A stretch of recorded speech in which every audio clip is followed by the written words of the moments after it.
ملايين بي مريسا لالوشكي إلا يبسدوا أصوات إن عدل يبسدوا إلا قدسوا بارلمان كيني يديقان نديني حاران لا يراحضوا وحاصال لغسينا إياه عدك النصي isagoo oo ku bedelanaya wixii xaq loogu lahaa in uu yeelo waxooga lacaga waxa uu mujtamaceenu isla dhaxmaraya oo uu ka wada dheragsan yahay in ay noqdeen xubnihii baarlamaanada u sharaxnaa iyo deegaanadu silc baa mushtari suuqa yaala oo gacanta la isu dhiibayo inta soo hore iyo inta soo dambe warbaasha go sayradeeni hargeysa joogta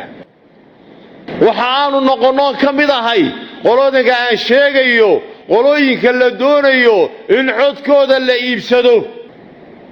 adamatul kubra wax Allah la iyo wixii ku dhisma xaq wanaag ba ka yimaada wax Allah la iyo wixii ku dhisma baadil xumaan ba ka timaada haddii aan maanta tago golaha baarlamaanka anigoo siciida oo aan ogahay inaan qaatay maalun xaraam miyaa la iga filayaa in uu iga yimaado kalimatun xalaal ra'yi xalaal ma iga imanayaa fikir xalaal ma iga imanayaa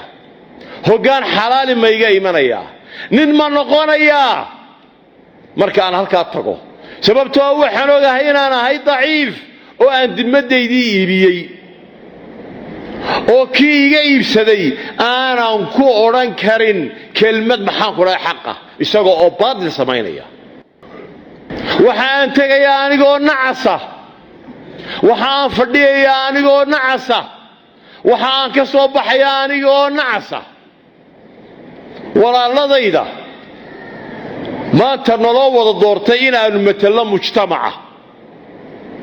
waxa aan kula talinayaa in aynu tagna halkaa inagoo libaaxya ah inagoo fariida ah inagoo raga inagoo ilaahay ka baqanayna inagoo aan cidnaba ilaahay uga baqanayn laa nakhaafu fillaahi lawmata laa'im inagoo u tagayna mujtamacan dhintay ee baaba'ay dhammaan mustawayaadkiisa nolosha oo dhan in aynu sano u soo qaadno oo aynu ku xukunno wixii sharci ah ee saxiix ah ee ilaahay subxaanahu wa tacaala raalli ka yahay aynaan u noqonin adoon aynaan u noqonin dameero aynaan u noqonin qaar u hoggaansama dad kale hawadooda ama ha ahaadeen maamulkeenna ama ha ahaadeen kuwa iyaga dusha ka maamula halkaasay ka kacaysaa dalkeennu wanaagiisu bartaasuu ka aasaasmaya haddaynu ku dhisno markaa laaluush wajiguu doonaba ha lahaadee laaluush wajiguu doonaba ha lahaadee ama maal ha ahaado ama mansab lagugu ballanqaaday ha ahaato ama qabiilkiinoo wax loogu ballanqaaday ha ahaato wax laalayo wajiguu doona ha ahaato mid maadiyay mid macnawiya midku doonaba ha lahaado oo aynu halkaa tagno waxa ogsoonataan in aynu khiyaamaynay dadkeennii oo aynu nahay ruwaybida nabigu calayhi salaatu wasalaam asxaabtii baa weydiisay waxay ku yidhaahdeen wama ruwaybida yaa rasuul allah ruwaybida waa maxay wuxuu yidhi ruwaybida waxa weeyaan waa marka khaa'inka la aamino ee beenaalaha la rumaysto ee loo dhiibo qiyaadada ummadda mid aan ehel u ahayn war nin laaluush qaatay oo ku tegay halkaa baarlamaanka inuu ummadda u xaq sooro miyuu u xaq soorayaa hoog waxaa iska leh falwaylu waylu waxaa hoog iska leh liman ishtaraa biaayaati illaahi hamanan qaliila ninka ku iibsada dimadiisa iyo cahdigiisa iyo ballankiisa kitaab quraana la marinayaa waxaa lagu marinayaa inaad dalkan iyo dadkan iyo diintan daacadaad u tahay dhaldhalaalka adduunku waxba tari maayo waxaan leeyahay cidda soo alifaysa in ay ku hesho codka baarlamentarianka ama golaha wakiilaha lacag ku heshoy war ilaahay ka yaab lacagta aad bixinaysaa waa lacagtii dadka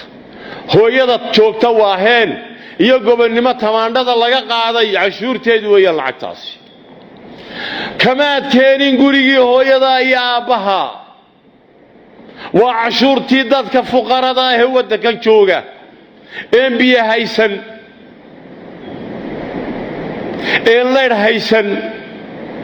een caafimaad haysan een tacliin haysan een nolol wanaagsan haysan ee bilaa beeraha ah ee bilaa dariiqa ah ee bilaa jidka ah waa lacagtoodii lacagta maanta la qaybinaya waa taa nabiga calayhi salaatu wasalaam ayaa waxa uu joogay dalka la yidhaha baxrayn waali wuu soo noqday si uu xisaabiyo sanad xisaabeedkii wixii uu ka soo helay ee rayca halkii uu joogay yaa nabiyullaahi buu yidhi intaasi waa intii dawladdu ay lahayd xukuumaddu ay lahayd waa baytulmaalka lacagtiisii intanna waa anigaas kale oo maxay ahayd buu yidhi nebigu markaasuu waa hadiyadii laysiinayey oo haddaad gurigiinni fadhii lahayd miyay ku iman lahayd wasiiradeennu marka ay galaan shaqada gaadhi fiiga saara oo kii ugu dambeeyey bay wataan waxaanuu shaqaynaya muddo aad iyo aad u yar waxa uu ka keenay in yar dabadeedba waxaad arkaysaa isagoo filooyinka la jeexday waxa uu ka keenay waxaynu ognahay oo dhabca inuu madaxweynaheennu mushahaaro leeyahay wallaahi hadduu intaa in ka badan qaato maalinta yowmulqiyaama waa la keenayaa waxaa la odhanayaa xaggeed ka keentay xaggeed ku bixisay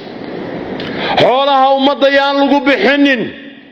wax ilaahay lagu caaseeyo xildhibaanku waxaa sidoo kale ka hadlay doorashada duqa caasimadda Hargeysa isagoo fariin u diray Cabdikariin Axmed Mooge maayirka Hargeysa in ay doorasho wanaagsan inoo dhacday ay ka timi wax aad iyo aad u cajiib ah oo filim wanaagsan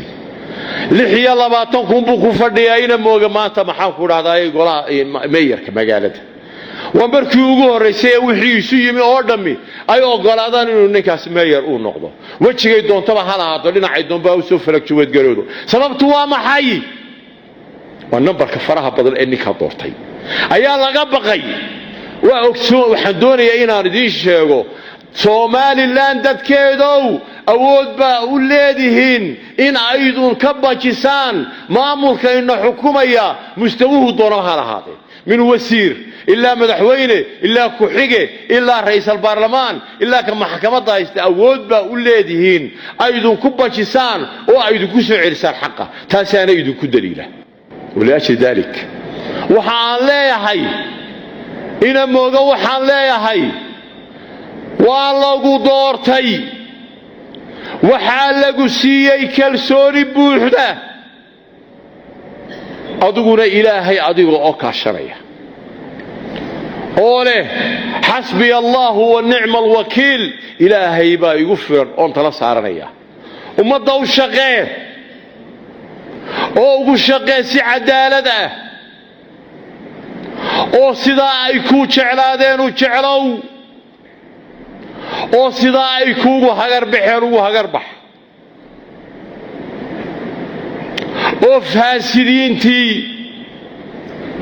يا ضواقيدي iyaga fanayaashii ku naaxay halka aad maanta madaxda ka tahay waa inaad ka safaysaa oo aad keentaa dhalinyaro aqoon leh karti leh dadnimo leh diin leh akhlaaq leh oo waddanka dhisa oo ka qayb qaata dhismihiisa